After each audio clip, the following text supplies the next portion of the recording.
네, 안녕하세요. 함경북도 해령시에서 온 시골 남자 박유성입니다.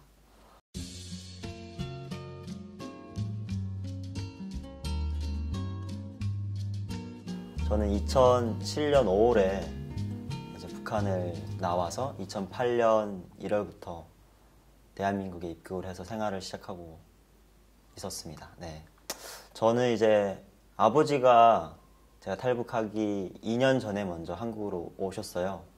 아버지가 이제 중국과 이제 뭐 거래를 하셨는데 밀수밀매를 했는데 이제 그게 꼬리가 길어지고 이제 북한 당국한테 걸리게 돼서 아버지가 잠시 중국에 한 6개월 동안 피신을 가 계셨어요.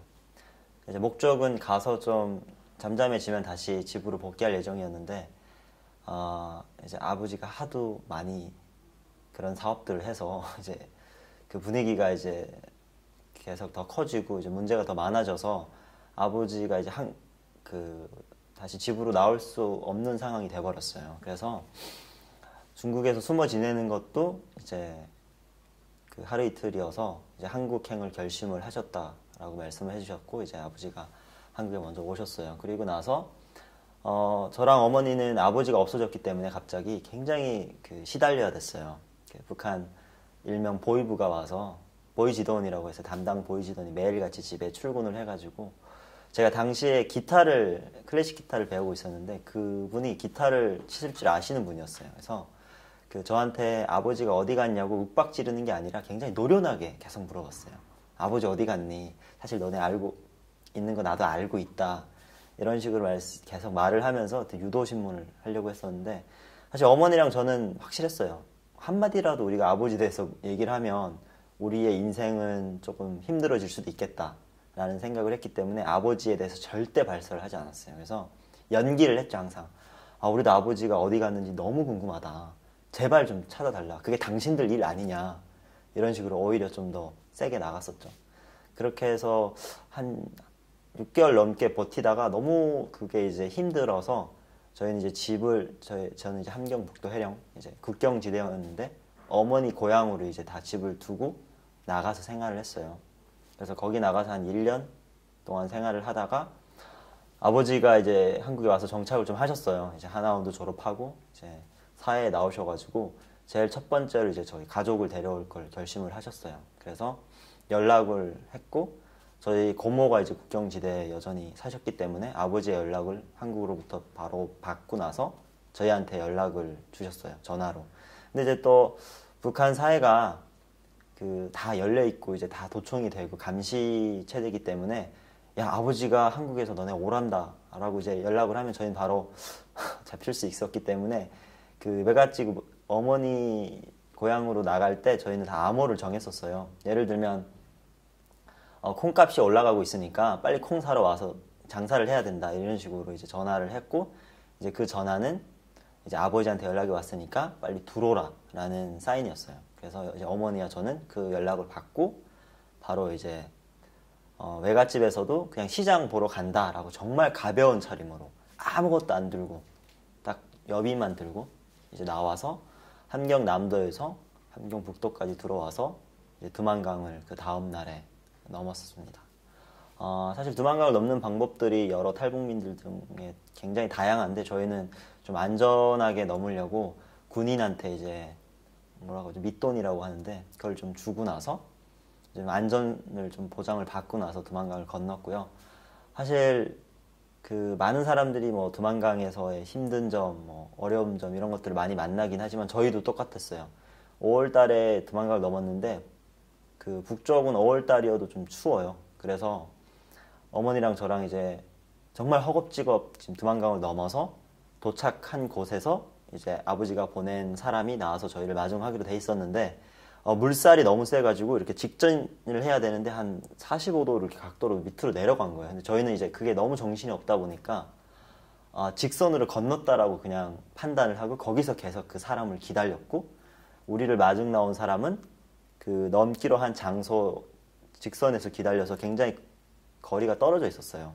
그래서 원래 바로 만났어야 되는데 뭐 한 4시간 지나서 서로가 막 계속 찾다가 겨우 만나게 됐었어요. 그래서 그때 어머니랑 저랑 이제 막 부둥켜 안고 다시 돌아갈 수도 없고, 그리고 또 사람을 만날 수도 없고, 정말 어떻게 해야 될지 모르겠다라는 어떤 그런 심정을 처음 그때 느껴봤던 것 같아요. 두만강을 건너서. 그래서 다행히 이제 그분이 동이 텄을 때 저희를 겨우 발견을 해서 찾아서 이제 두만강을 무사히 저희는 이제 넘었고요. 당시 제 나이는 17살이었어요. 2007년 5월달이었고요. 그리고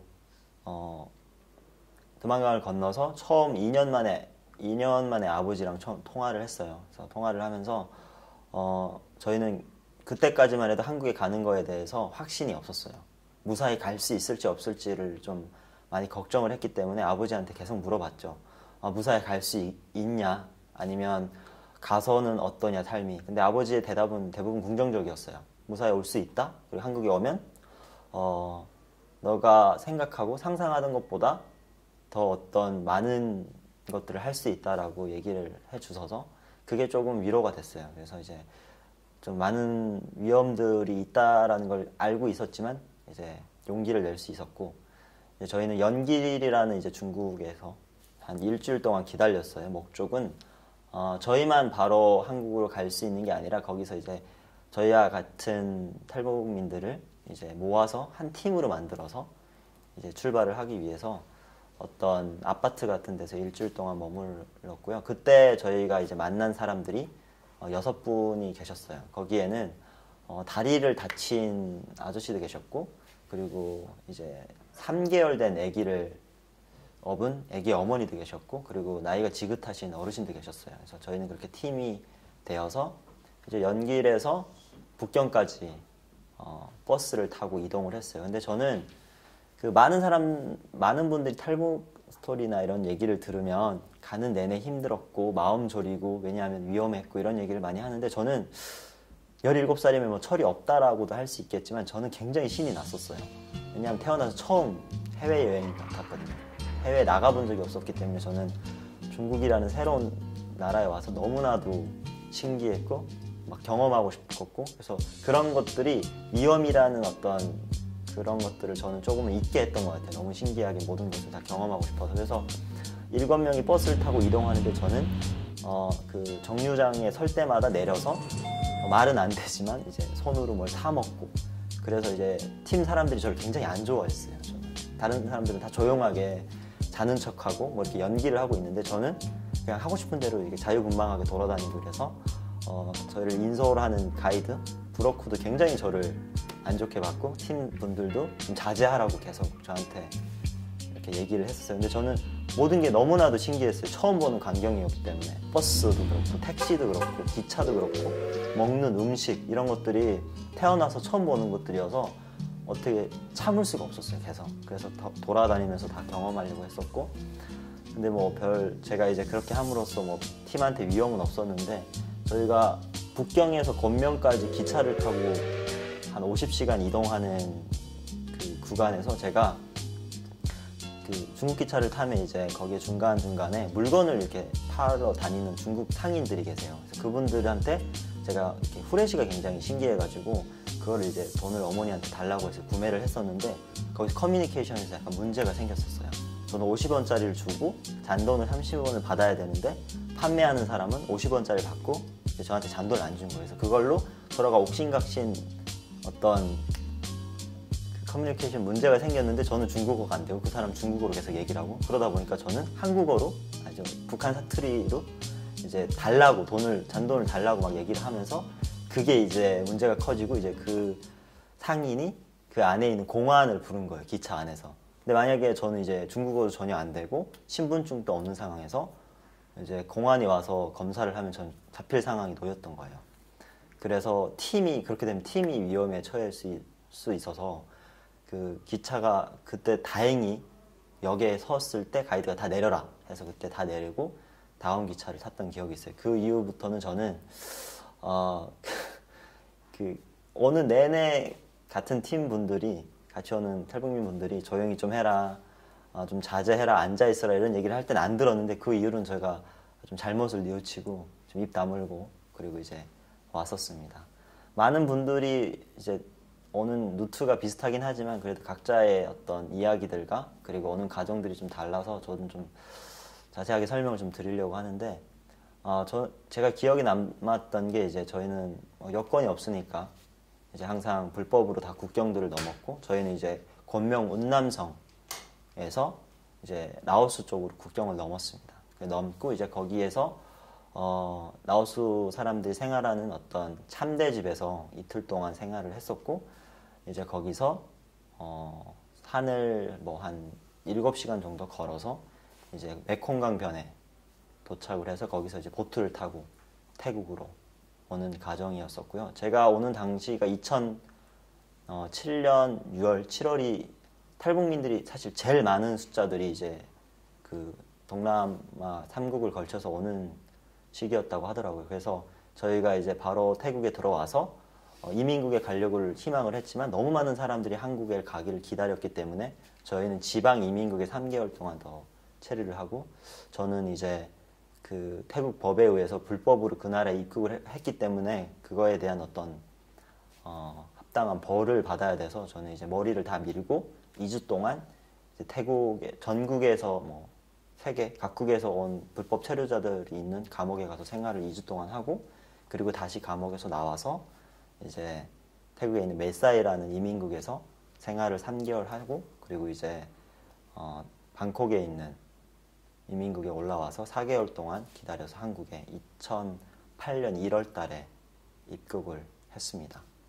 그리고 나서 저는 당시 나이가 18살이었기 때문에 북한 나이로 치면 제가 이제 학교를 졸업하고 군대를 가야 되는 나이였는데, 학업을 계속 해야 되겠다는 생각을 해서 한겨레 중고등학교라고 이제 안성에 위치한 학교고요.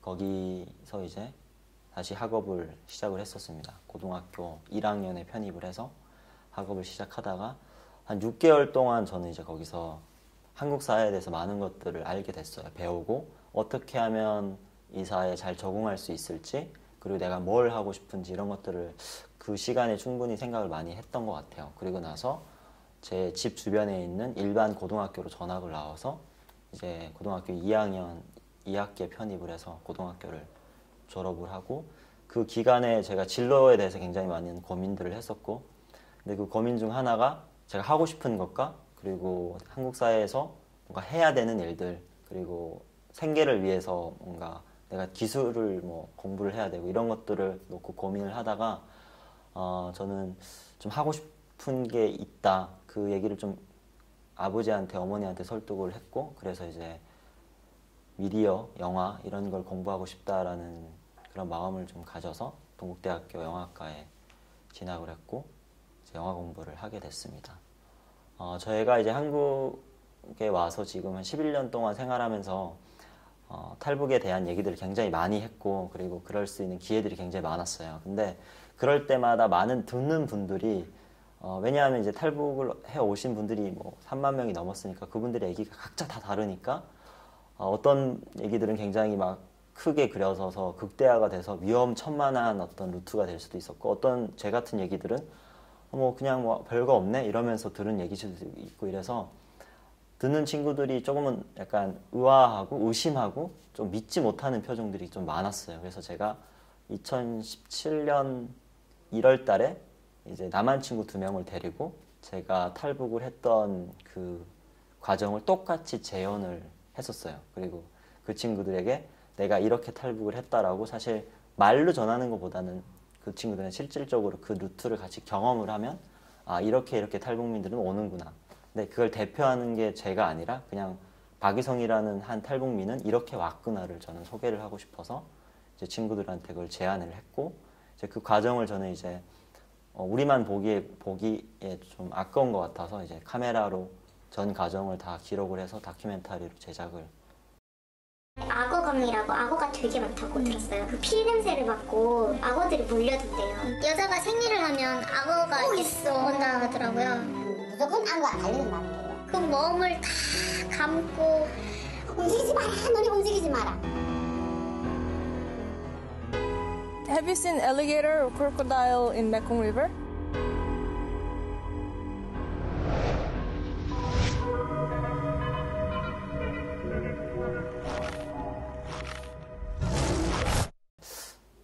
북한 인권영화제에서 상영을 했었습니다. 제가 한국까지 오는 과정은 뭐 대략 한 7개월 정도 걸렸었고요.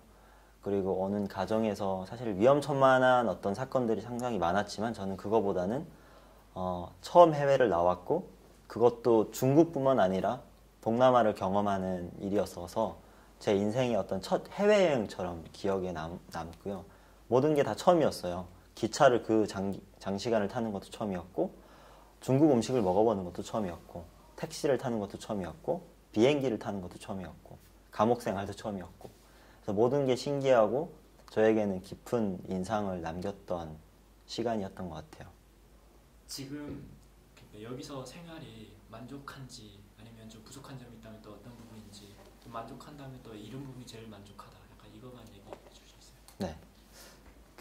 제가 북한에 있을 때 아버지가 그 연락이 와서 한국으로 와라라고 이제 얘기를 했었을 때 제가 그거부터 물어봤어요. 한국은 어때요? 어떤 나라예요? 이렇게 아버지한테 이제 물어봤을 때 아버지는 네가 원하는 걸 할 수 있는 나라야. 그러니까 네가 하고 싶은 걸 할 수 있는 곳이야. 이렇게 그냥 소개를 했어요. 근데 그 말을 그때 들을 때는 뭘 어떻게 한다는 거지? 그냥 내가 가서 원하는 걸 얘기를 하면 다 들어주나? 이렇게 정말 암울하게 생각을 했었어요.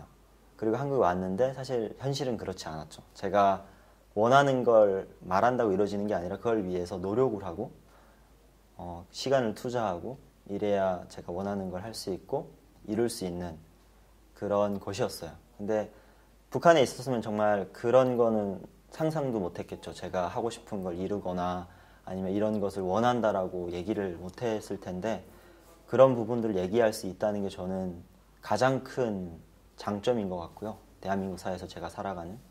그리고 사실 많은 사람들이 행복하냐 지금 있을 때. 근데 사실 제가 지금 북한에서 산다고 해서 뭐 행복하거나 불행하거나 그거는 모르는 일인 것 같아요. 제가 지금 그쪽에 살지 않았기 때문에. 근데 지금 삶이 제가 당연히 만족하죠. 당연히 지금 삶을 만족하고 있지만 제 기대를 놓고 봤을 때 그 기대를 아직 이루지 못했거나 그 기준치를 못 갔기 때문에 정말 지금은 정말 행복하다, 지금 만족한다 이게 아니라 그런 제가 하고 싶은 것들을 할 수 있어서 그리고 가는 과정이 저는 만족스러운 것 같아요. 사실 다 그런 얘기들을 하실 거예요. 뭐 자유롭다, 그리고 내가 하고 싶은 어떤 표현들을 자유롭게 할 수 있다. 그래서 뭔가 자유를 좀 느끼는 것 같다. 그런 얘기를 하시는데 저도 이제 그런 것 같고요. 그리고 제가 정말 한국 사회에서 느끼는 제일 큰 것 중 하나가 어떤 사람들의 영향을 받지 않고 제가 하고 싶은 일을 할 수 있다는 게 저는 제일 큰 것 같았어요.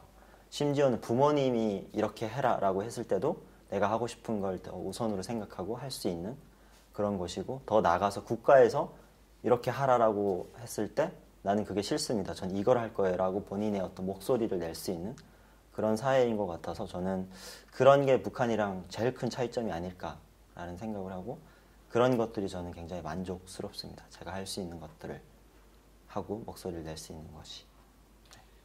지금 사실 탈북자들이 지금 계속 한국으로 오고 있는데 이게 기존에 지금 탈북 선배라는 표현이 어울릴지 모르겠지만 그 선배들이 한국에 와서 많은 TV나 혹은 그 뉴스에 노출이 많이 돼요.